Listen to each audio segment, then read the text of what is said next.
Welcome, everyone.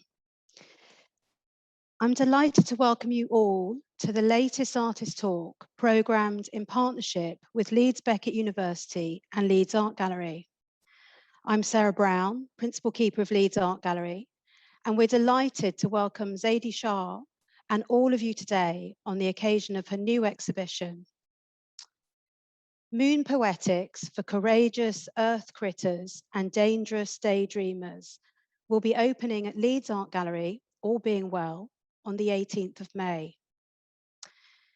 It's very exciting to be here talking to you from Leeds Art Gallery in front of a new work that will welcome audiences as they enter Xa's new exhibition that combines sculpture, painting, light, and sound to create an immersive experience. We're delighted to have worked in partnership with Reme Modern in Canada to create this exhibition and support this new body of work. We also acknowledge the support of the Canadian Arts Council and the Henry Moore Foundation. Moon Poetics for Courageous Earth Critters and Dangerous Daydreamers tells the story of animal kinship as a survival strategy to save an ailing planet. The work is loosely based on the Korean shamanic tales of Princess Barry, who travels to the underworld in search of life-saving water to cure her dying parents. In Xa's installation, the audience, us, we are the protagonists, taken on a journey through multiple dimensions by 5 guides, some of which you can see behind me: the conch shell, the orca, the seagull, the cabbage, and the fox.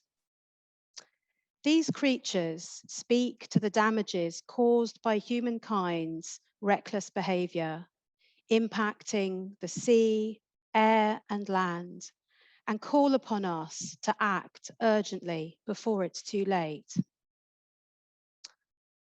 Xa's practice is highly collaborative, and she has developed ongoing exchanges with dancers, musicians, and actors. Since 2006, she has worked closely with fellow artist Benito Major Vallejo. For this installation, Maya Vallejo has crafted 5 stunning sculptures in dialogue with Xa's textile works. It is a truly extraordinary exhibition and a really stunning experience. I would like to extend our thanks to both Zadie and Benito for their work, and to welcome Zadie to talk in more detail about her exhibition and broader practice. Zadie will talk for about 35 minutes, and please do write any questions you have in the chat function at the base of your screen. And once Zadie has finished speaking, Marion Harrison from Leeds Beckett University will have the opportunity to pose some of these questions to Zadie. Xa was born and raised in Vancouver, Canada, but is now based in London. And it is from here that she joins us today. So please extend a warm welcome to Zadie, and thank you. Hi, everybody. Thank you so much, Sarah, for that really beautiful introduction. And thank you, everyone, for being here with me and all of us. I wish we were all together in a room. It's still very odd to be speaking into the void in a computer. And at the moment, I'm looking at a black screen, so it's a bit strange. I'm going to share my screen and show some images of how I came about thinking through the ideas of how this exhibition came to be. And I'm gonna give a little bit of a disclaimer. I, like a lot of you, are probably feeling quite tired and discombobulated from this entire year. So apologies if this is a little bit more informal than you were expecting, but I hope that it's enjoyable and informative and yeah, entertaining maybe. We'll see. So I'm just going to share my screen here, if you don't mind, just give me a minute. So I wanted to start off with this image because, or these images, because they represent Princess Bari, who Sarah had mentioned briefly was kind of this central point of how I was thinking about creating this exhibition. I was invited to do this exhibition initially about 2 years ago from both Remy Modern and Leeds. And this was pre-COVID, pre-2019 or 20, sorry. And I was following the line in which I normally make an exhibition, which is using Korean folk tales or another kind of narrative story as the structural skeleton or framework for my own ideas, which I would overlay on top of the story that I was inspired by. And for the past about 7 years, I've been really interested in the idea of journeying ancestral homelands. And usually the figure that's taken center stage in all of that is the Korean shaman. So this is something that I've invested a lot of thought into, primarily as kind of almost like a prism by which I understand and see my own experience as a Korean person within the diaspora and living in between countries. So living in between worlds.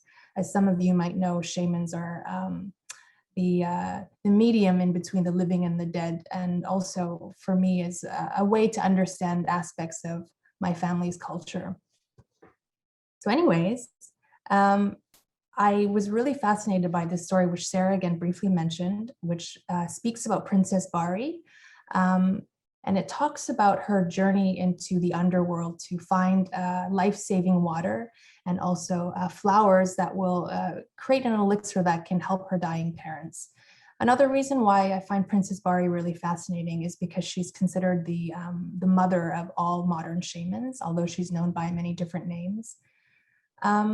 So anyways, I already had this structure of this journey that I was interested in, but then COVID came along and this is when I started thinking about all the ideas. So anyhow, COVID came along and, I think we were all a bit in disarray, didn't know what was going on. And at that time, I was also thinking a lot about animals, and animals specifically that are native to where I'm from in Vancouver, from Squamish, Musqueam, and Tsleil-Waututh territory. And at the time, I was really invested in the social structures of orcas, specifically the southern resident orca killer whales that live off the coast of British Columbia. And as COVID happened, we were all thinking about what was going on. I think a lot of people watched that movie Contagion. And, I had stumbled upon this article, which is from 2012, as you can see.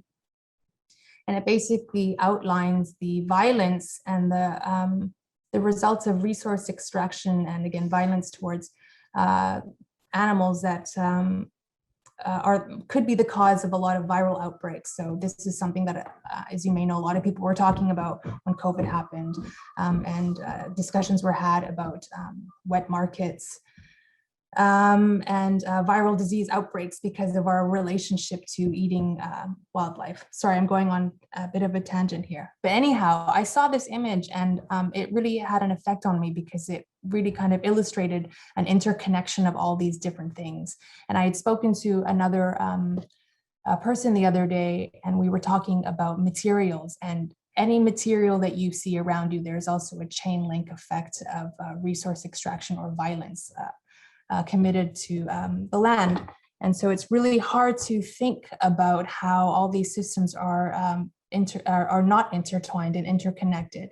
So I think this really, consumed my life as it did for a lot of people. And I felt really lost about how I would even make an exhibition because it just felt really self-serving and also just a little bit pointless.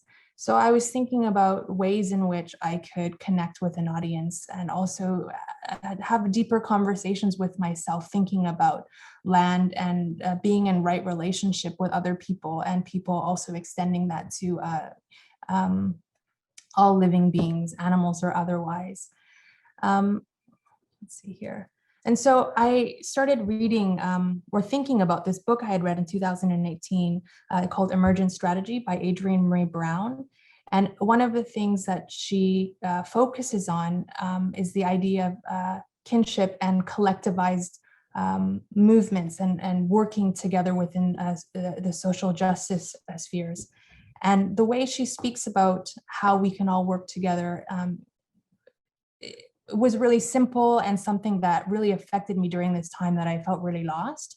And she uses a lot of kind of analogies to nature. For example, how dandelion spores, when they are blown out, and the effect that they have where they're able to reproduce, and perhaps that the growth of whatever plant is then affected, another animal or another insect, and how there's a chain link reaction. And she uses those metaphors as a way to speak about people working together in order to create better futures, specifically within racial justice movements. And I was really inspired by that, because I think oftentimes for me, when I'm thinking about homeland or land, I'm thinking about maybe abstract ideas of like an ancient or an ancestral Korea, excuse me, but not necessarily a nationalistic one that's demarcated by borders and passports and things like that. But on the other hand, within my recent work, I've been thinking a lot about the landscape of British Columbia, where I'm from, because in many ways, I think that the landscape there has become like the backdrop for this abstract idea of what home feels like.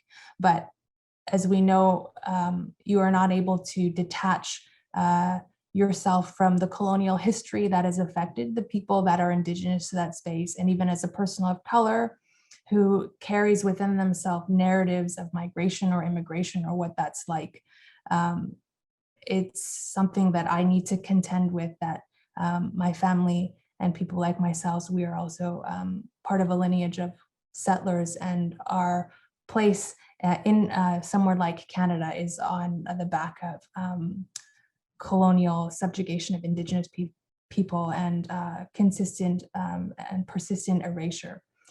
So, these were all the things that I was thinking about and still thinking about whilst I was thinking about homeland. How can I think about homeland and finding ways in which I can reach out to aspects of my family's history, but in a way where I need to also acknowledge kind of the relationship to land. And so the book here by Ursula K. Le Guin was another book that I had been thinking about, particularly with the advent of lucid dreaming or collective visioning, or thinking about better ways in which we can work together. And there are characters within this book, for people who don't know, called Creachies, and they're able to control their dreams. So they're able to purposely kind of gear shift into lucid dreaming. And that idea for me was really powerful. How are you able to affect change through visioning or dreaming? And so this is something that also helped me kind of craft the title for the show, which is quite long. And often I think about the titles before anything will amount to even a kind of a drawing, because it's something that really holds or contains all the ideas that I want to share. And so this was an image that I had come across on the internet, and unfortunately, I don't know who the author is. I'm not sure even if this is a contemporary work that's referencing a stylistic period in traditional Korean painting, but here you have it, this beautiful landscape, and you can see this is a really terrible close-up on my right of what looks to me like Princess Bari. So it kind of really encapsulated this idea of what I wanted to create in the gallery space, this kind of immersive landscape with a traveler. But again, I think it might even have been my guilt of constantly censoring myself or kind of a human narrative within my work, and then doubling that with all over the world, specifically with kind of ecological disasters and resource extraction. I really wanted to think about animals and think about them as kind of the protagonists of the story rather than centralizing humans. So because of that, I decided to, as Sarah said earlier, place the audience as the central figure in a way, but actually not have any images of humans. So I guess we are the ones who are taken on this journey, and we are essentially Princess Bari. And I didn't mention this before, I was going to go into it earlier, but I thought maybe it would take too long. So one of the things I like about the journey of Princess Bari is very similar to the kind of calling of Korean shamans. There was a period of suffering and great challenge and strife in order to reach the end goal. So Princess Bari goes on this, a decades-long journey in order to find this elixir of life, water, and these plants in order to save her dying parents.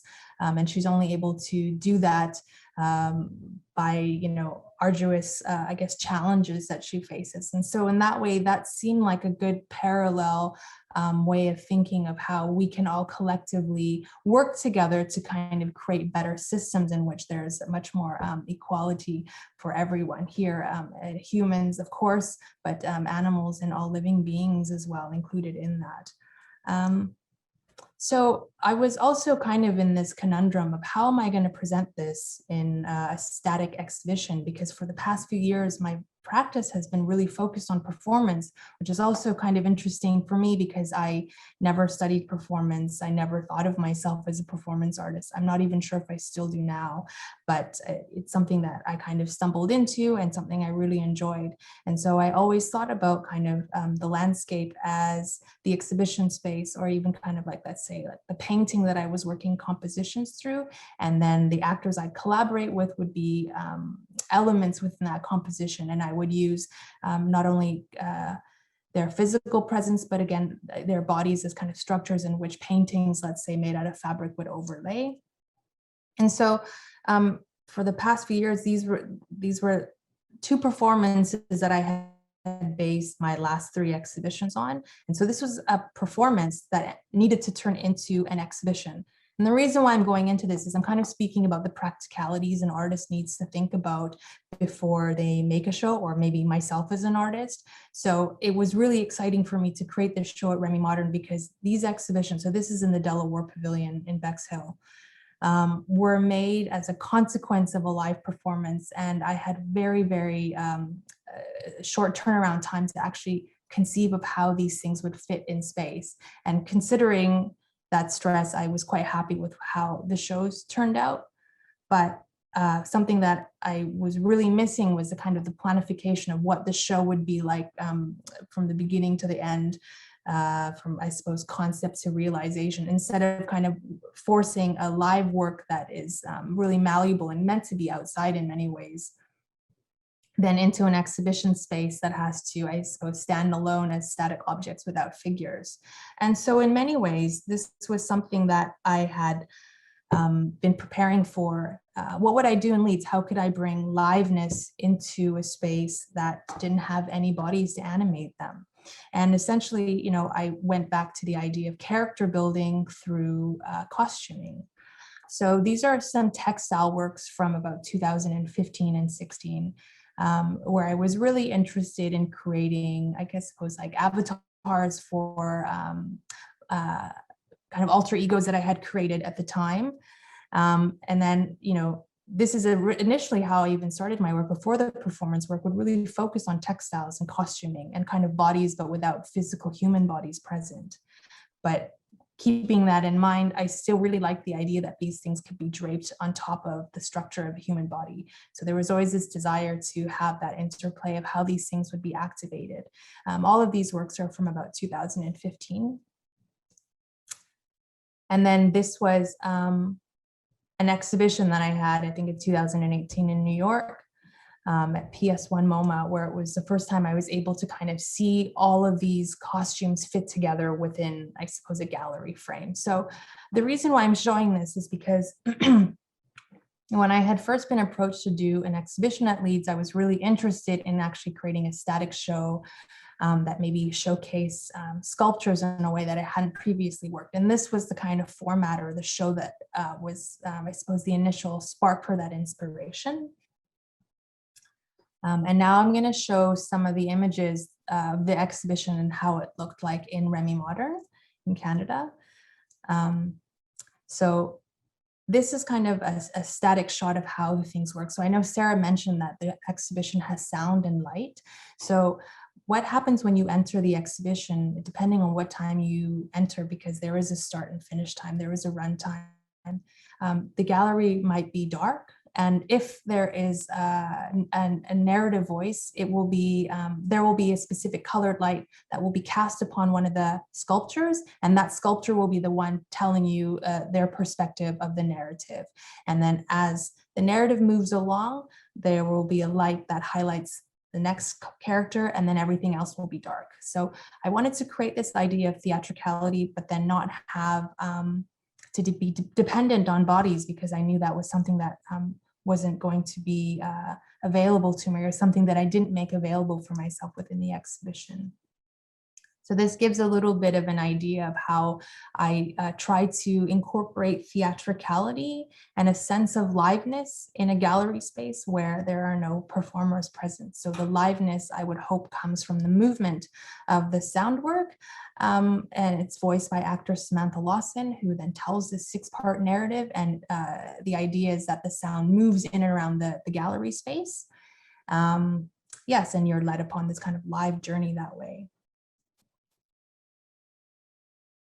I mean, just even for practical commentary, doing an exhibition during COVID, especially if you want to have kind of interactive elements, is, I wouldn't say tricky, but you need to think about alternative methods of working. So originally there was going to be no wooden stumps in the middle. There was going to be kind of these large sphere cushions that people could like lie down upon. My hope was that people would be able to kind of lie about in the gallery, but because of COVID, we needed to have something that created distance, and also was something that we could sanitize. I mean, just for practical sense, these are things that I'm learning as well, ways in which we need to create exhibitions that create safe conditions for everyone. But in the end, I thought that these tree stumps were actually really beautiful. So I was happy with that. So the idea, I suppose, is that the central figure, which is us, I suppose we're kind of the Princess Barya figure. We sit in the center while these guides kind of speak to us about this journey. So the next thing that I'm going to go into is the different characters. So I'll kind of speak briefly about why I chose these animals and what they represent to me and how they are mobilizing the story. I found this image on the internet. I think it is from the UK. I thought it was really funny because I had created a painting where there was a kind of a dynamism or an interaction between the seagull and a fox, and here we have it in real life. I just thought it was a really amazing image. So the first character that speaks within the narrative is the conch shell, or conch shell, depending on how you pronounce it. And this figure, this character, has appeared in my work for the past about 6 years. It's something that represents a communicative receptor, kind of like a telephone. It's something that I think about as a communicative device. Shell when I went to South Korea with my mother and with Benito, who's my studio partner and collaborator. And we had come across all these amazing shells. And I think for most people who have been beachcombing or went beachcombing as children, you know the excitement it is when you find a fully formed shell, and you can hold it up to your ear and you can hear the ocean speak to you. You can hear, I suppose, the language of water, which is really beautiful. But also, for me, when I was there, I had this kind of diasporic homecoming, really romanticized experience, thinking like, oh my gosh, look at all these shells, they're so amazing, and they're all here. And I was very greedily hoarding them all into, a plastic bag to bring home with me. When I had realized very quickly that all the local people didn't care about these shells because they were a dime a dozen, and basically the haenyeo, or the Korean diving women, had big garbage bins full of these shells because they were just finished, shucking the mollusk from the inside, which they were selling because that was the part that was important, because no one cared about these shells except for, this Korean Canadian person coming back to, what they're thinking about as a kind of return to home experience. And so I thought that was funny because I was completely romanticizing this experience, which was yeah, I suppose very typical of a North American in many ways. But anyways, they have repeatedly shown up in my work, and I like to think about them as kind of these, I suppose, like spaces in which you can hear, they can channel many different voices. And so in many ways, I'm thinking about the oral storyteller, the shaman who's telling these stories. I don't know if I mentioned this earlier, but narrative is something that's really important to me and something that I've been using as a way to kind of unpack and deconstruct, I suppose, ideas and interests that I have. So this is just another image. This is Jayu Korti, who I work with often, and she is wearing this amazing conch sculpture that Benito had made, but we did a performance for Freeze Live last year.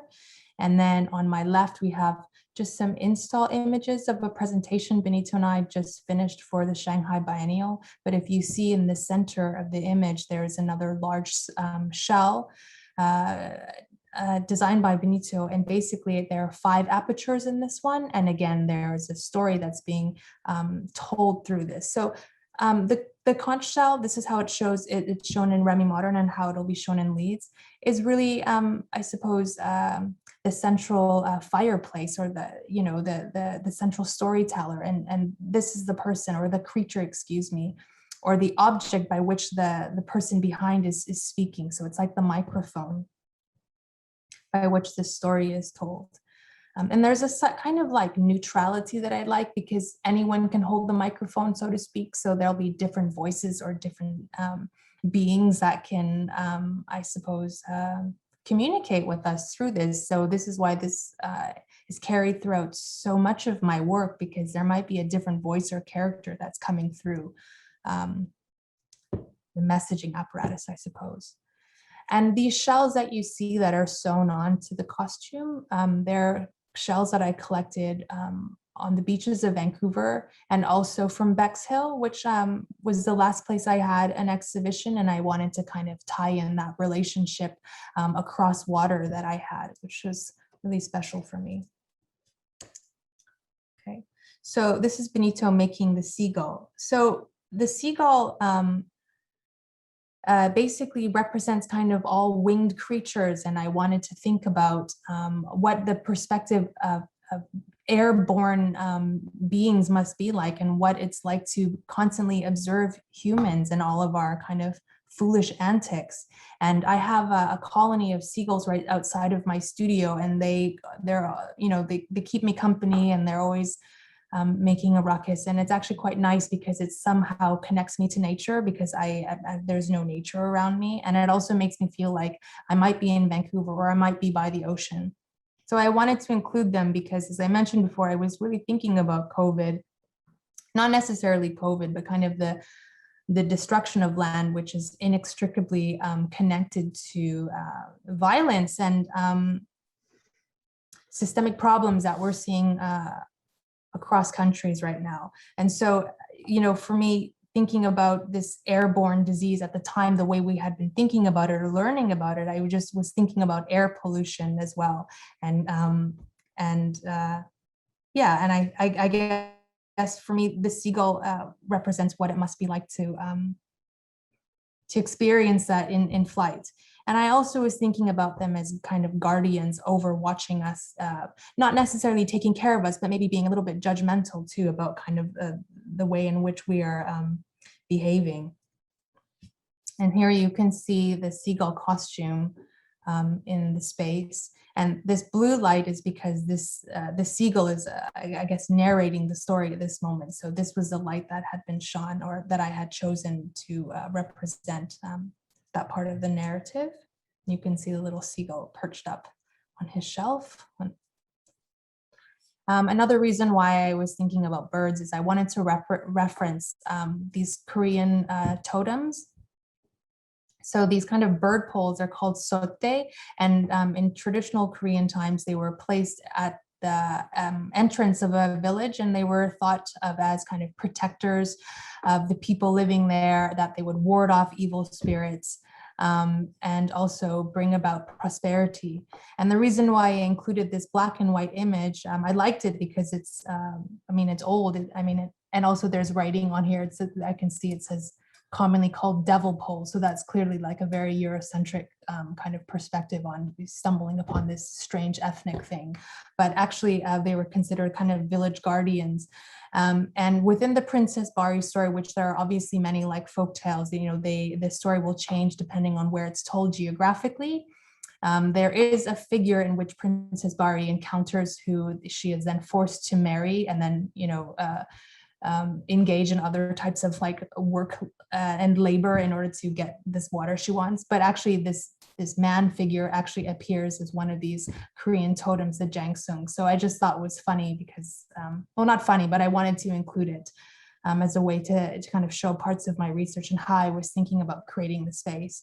Because if you see just in these earlier pictures of the exhibition, I'm pointing, but you can't see my fingers. You can see that I've also referenced these sotte poles within this space. I wanted to kind of give this idea of guardians watching and the idea of kind of what should be protectors of the earth. So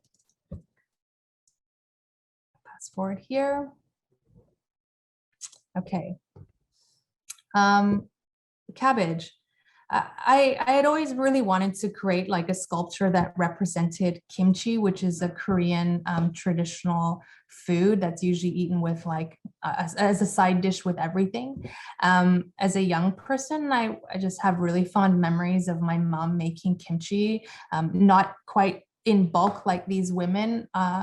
Not that that would be uncommon. It's just that my mom really doesn't like cooking. So I think she wouldn't want to take on such an arduous job, but it's something similar to this, but on smaller scale. And for me, the Napa cabbage or the kimchi just always represented something that really felt like authentically Korean and something that I always wanted to be close with.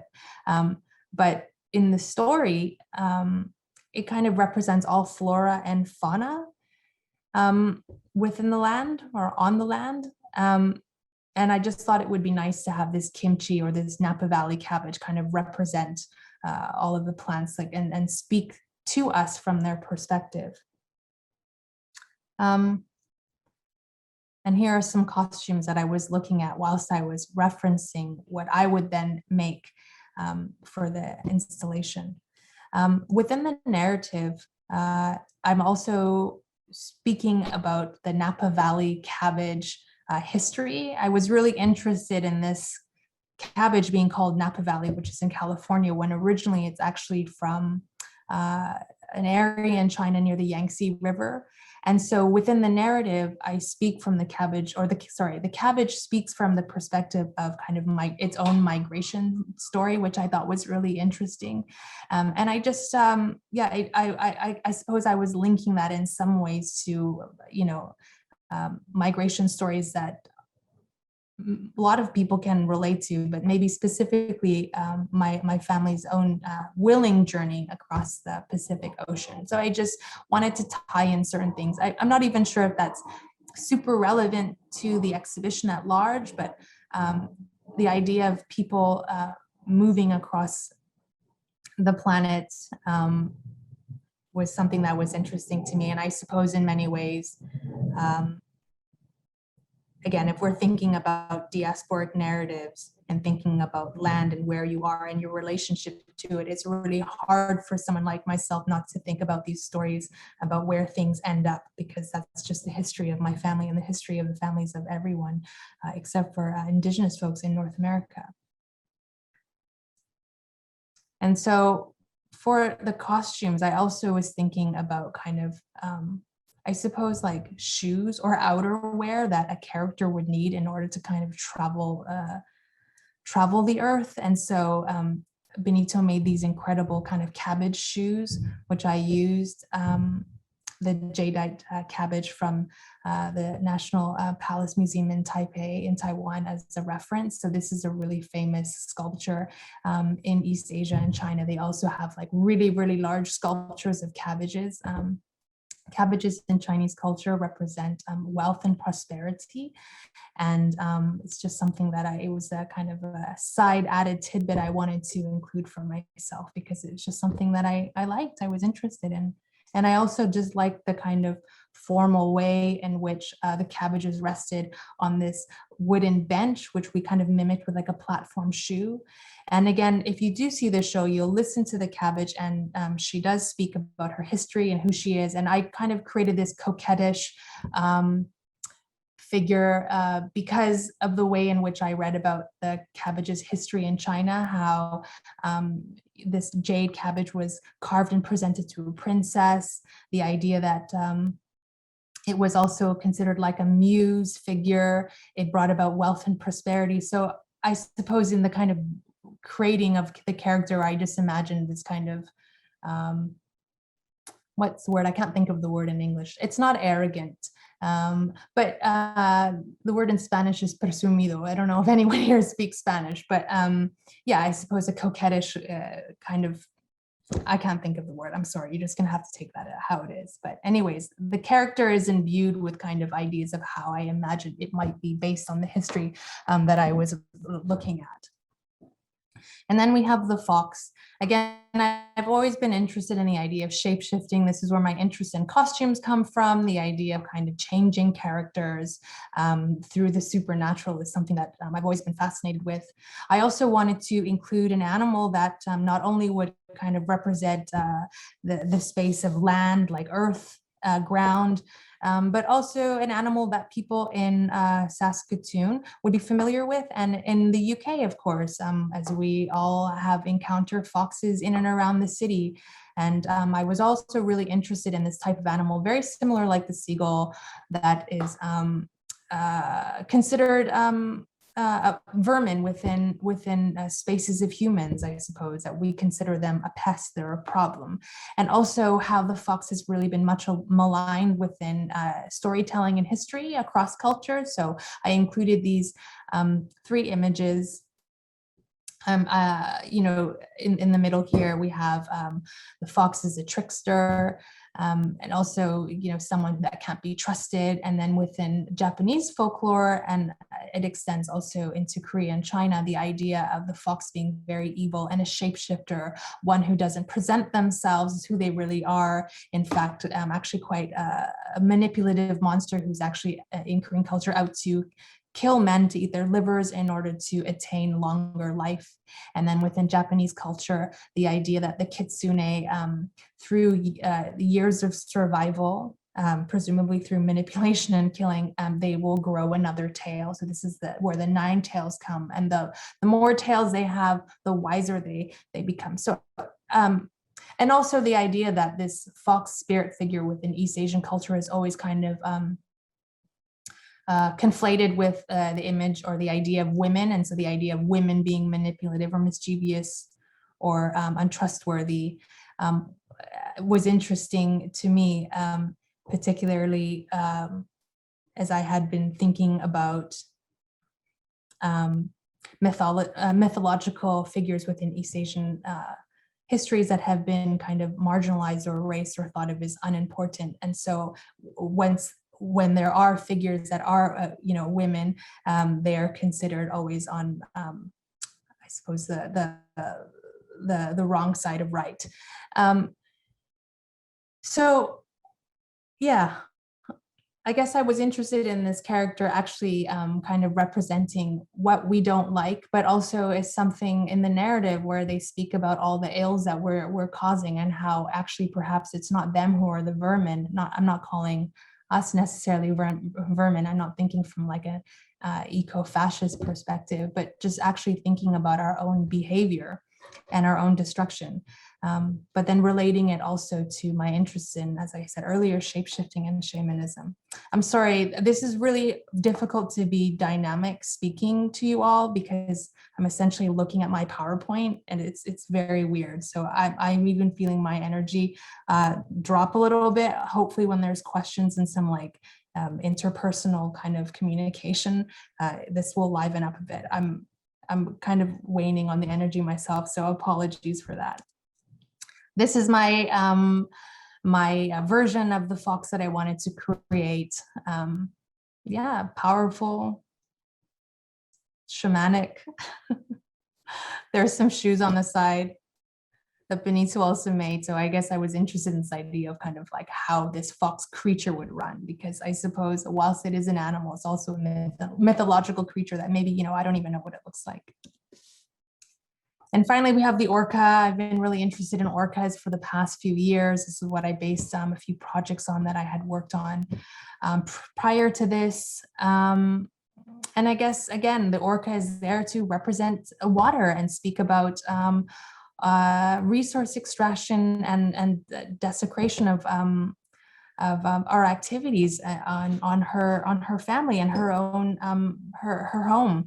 And I was speaking specifically to, or thinking about, the southern resident killer whales that are indigenous to where I am from, and how they are on the endangered species list, and there's only 75 of them left, because they are basically starving to death because there is not enough salmon for them to eat, which is their main source of food. Unlike other ecotypes of orcas, they don't eat other marine mammals, for example. And the reason why there is not enough Chinook salmon is not only from overfishing, but it is the result of other meddling that humans do. For example, creating dams on rivers where salmon are not able to return to their spawning ground and reproduce, which obviously affects their numbers and in turn will affect other animals around them. And also to have a really big impact on the indigenous folks who have lived in tradition with these fish since time immemorial. So this is having a direct impact on people who have had relationship and are on the land before settlers came.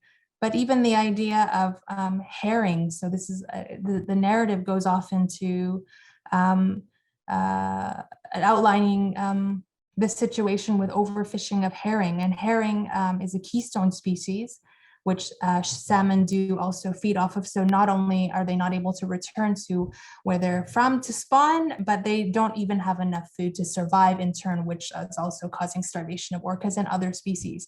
And just thinking about how herring is actually something that people actually don't usually consume. When herring is caught, they are caught for to be their bodies to be ground into pet food, for example, and then their eggs are sent off to places all over the world, Japan being one of the largest importers of it for seafood delicacies. So it's really hard for me to talk about all these things because so many of the ideas are quite complex and really interwoven, and I'm speaking from specific points. And maybe it's not necessarily so important for you all here to hear those things. And I could speak about the exhibition in more general terms about how I'm pointing to things that are happening, that are interconnected, that essentially affect us all on a much larger scale. And I think the reason why I wanted to speak so much about this within the exhibition is, again, how was I able to really digest what is happening and what was happening so intensely during that time of COVID. I mean, it's not just COVID, it's also the killing of George Floyd and the continued killing of Black folks all over the world, but specifically we're looking at the United States. How was I able to contend with resource extraction and climate change, as we've talked about, or how I'm kind of framing the way I'm speaking about all these things without thinking about kind of racial justice as well, because all of these things are interconnected. And so this was my way of kind of like thinking through how systems are interwoven and how we all need to take responsibility and pick those things out.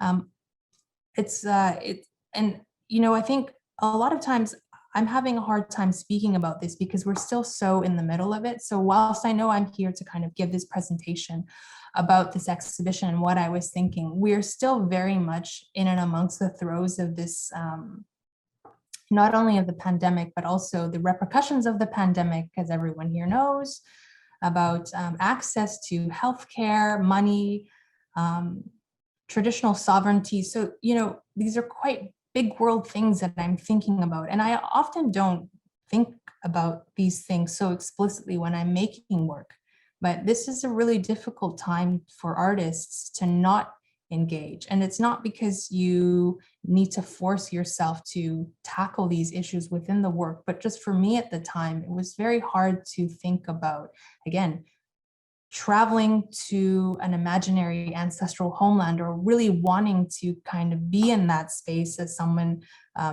who yearns for that from a diasporic perspective, but then also, again, like I said, not acknowledge the other problems that are happening, particular to where I'm from in North America. And, even we can think about our place where we live, how your actions make direct impact on the communities that you live in. So another thing I thought about at the time, and I mean, you can still think about, is when we talk about, or when the Cabbage, for example, in the narrative talks about their journey from the Yangtze River to, finally in California. The reason why I had mentioned that is because I really wanted to think about, when you are in a location physically, you need to understand where you are rooted. And do you know who the people who lived in that space before you? In that instance, yes, I was thinking about colonial settlers in North America, but we can also think about that. Me, as an artist living in a community in London, and thinking, is your presence there actually causing gentrification and causing the removal of the communities there that were before you? So, these are all the things that were going on in my mind. And I don't mean to make it like really heavy right now, but, I think that the moment in which we are living is heavy. And, for me, using folklore as a way to kind of extrapolate things that have been of interest to me or are weighing on my mind, I suppose is kind of the only way I can really deal with it. I will get back to this towards maybe some of the questions, because I think previous to this talk, I was even thinking, like, how would I even be able to talk about this stuff without making it seem really heavy when I haven't yet had distance from that, So I don't know. I mean, it will be interesting to hear what some of the other artists that I'm going to speak with later feel about whilst they're making work in this time. And again, like I said, it's also really weird to be like speaking to a blank computer. I wish I was having more of kind of like a interactive engagement, because yeah. Anyways, we're moving towards the end here. I'm really sorry I'm taking so long. So, when Sarah was showing herself in the presentation, she was in front of a new work that Benito and I had created. For a long time, I hadn't been making paintings. And I think that because I was just really consumed with kind of making performance. And I think for a long time, I really kind of rejected that identity of a painter, primarily because I found it like a really frustrating medium. Anyways, I'd started looking at a lot of kind of, I suppose, these more, I know they're not abstract, but kind of paintings that use formal qualities that were a bit more bold and a little bit more similar to the way in which I use textile construction within my costumes, working a lot more with intuition. And I saw this amazing exhibition, which I'm sure most of you have seen, that was at the Serpentine. I think it was in 2016, I don't remember, with Hilma af Klint. And I've really, really loved her work since. I'm really interested in the way she uses colors, but also her own kind of like personal poetics or idea of the metaphysical, and how magic, I suppose, is able to kind of emerge through the overlapping of specific signs and symbols, which is something that I employ a lot in my work. You just heard me drone on about all these characters, and they mean a multitude of things for me, and they need to be in the story for a reason. And I think this is the way some of these paintings work. This is another amazing work by an Inuit artist, Our Environment, Our Land. I was really interested in this idea of kind of formal shapes of animals. You can probably see that in some of the collaged works that I've made. And then, as a way to welcome people into the gallery, this is a different experience than what it was like in Canada. I wanted to create kind of this map that would visually kind of illustrate, I suppose, all the different characters that the audience will invariably encounter as they step behind the screen. It was also kind of an inventive way to create a light lock to prevent too much light from outside of the gallery to come in. So you'd have a more of an immersive theatrical This is setting within the gallery space as you went in. This is another panel that I was looking at. And these two panels that are from Korea, again, the reason why I like them is because all of the animals, or whatever is being depicted in the landscape, has a specific reason why it's there. So the cranes represent longevity. The turtles, I just read that their underbellies represent earth and their back represents the heavens. The sun and the moon in this previous one represent the king and queen within the Joseon dynasty, because this type of panel would have been sat behind the king. So I'm always really interested in kind of the exact reasons why things should be in place where they are. And so I took inspiration from these types of panels, and then from the previous works that I had shown, into creating some of my new paintings, and one of which I made with Benito for Leeds. That's a previous one where you can see I've kind of employed similar image making methodologies with, in this case, there's like a sun and the moon in the back. And this is the full screen in front of the exhibition before you enter in Leeds. So I know I showed pictures of how it looked like in Remy Modern, but it will be a bit different in Leeds. But this is, you can see the screen that we've made. And this is something that's meant to kind of welcome you into the show. And I suppose in some ways, the screen also looks like a leaflet or a book in many ways, which is kind of nice, because the folktale had been the kind of central pinning points of the way in which I envisioned all of this work. So I'm not sure what time it is. I've talked for a lot. I was going to play a bit of the sound work, but maybe I'm not going to do that today. And you can just experience that as you go in. And yeah, I suppose at the very end wanted just to say thank you. Thank you, Zadie. Hi. It's nice to be in the gallery and in front of the work that you were just referring to. And thank you so much for a really fascinating, rich, thought-provoking, insightful talk. And yeah, the energy to give that on a screen. I hear you. So we've got about 10 minutes left. We've got a few questions coming in as well. And if anybody else would like to ask Zadie a question, there is a Q&A facility at the bottom of the screen that you can ask the question. It will come directly through. But I have a couple of questions, Zadie, so I'll just go to them now.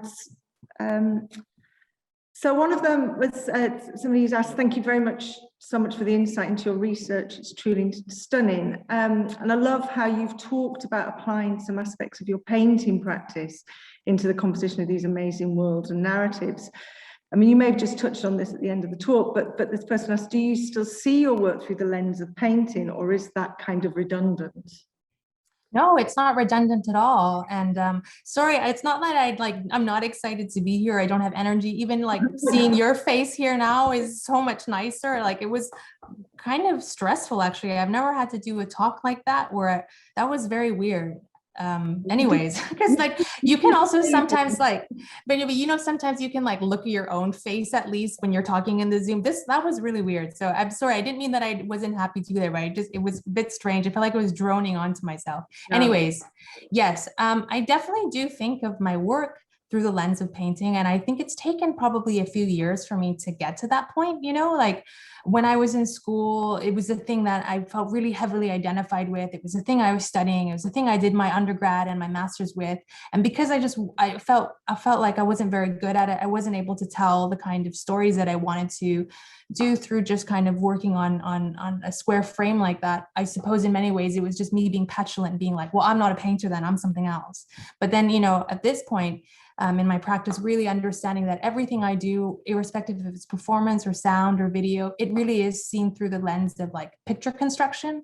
So, I think maybe compared to other people who are very, very heavily invested in like the language of painting, which I really think is kind of its own, in some ways, esoteric topic or like field comparative to how I use it, I definitely see all of the decisions that I make within my work as being very much directed by and informed by my education and my love of painting. So yeah. That's great. There's another question just come in also. Somebody's asked, do you think artists are the modern day shamans? I think I've heard before that the first artist was a shaman. You know, I suppose the idea of telling stories and being the central figure, kind of communicating. I don't see why not. I suppose in many ways, artists are the ones who are the communicators between their audience or who they want to speak to, and you know, these ideas that are, you know, coming from somewhere. You know, yeah, absolutely. I think, you know, I also was thinking when you were talking about your collaborations as well. And you know, how you collaborate, and as Sarah and I were sitting here, we were quite interested to think, you know, if we were living in a different time post-COVID, and not necessarily thinking about particular spaces such as galleries or museums, what kind of ambitions would you have for your work, you know, in terms of who you might collaborate, or to what scale or extent you might collaborate? Sorry, can you frame that question again? The question was that if we weren't dealing with COVID right now, how would I manifest, or how would have I manifested a collaborative work, or a work that was more collaborative if it wasn't held back by restrictions? Yeah, your kind of ambition, I think, maybe for the work, you know, if those things weren't, or maybe in the future, post-COVID, where you know, we were thinking about who you might collaborate with. Oh, right. The ambitions for the work. You know, it's right, very interesting that this, you know, we were talking about, or you've also talked about this exhibition, you know, there's no performative element in it as such, although there is the audio, you know. We're just thinking about, yeah, the ambitions for the work. Yeah, I mean, I suppose, like, I think in so much of the recent work that I've made, it's like it contains so much stuff all the time, and I think just from a practical sense, it's a lot to manage for, you know, an artist. It's really exhausting, whilst it's incredibly fulfilling. So, you know, of course, in this, I think originally I wanted to work with two of the performers that I collaborate with a lot, Yumino Seki and Jayu Korti. I wanted to kind of film them and have different iterations of the narrative maybe projected on the wall, again, choreographed in this time sequence, so that, again, the idea of liveness could be held within the gallery without kind of forcing people to stay and, like, you know, be physically in a space for the entire run of a show.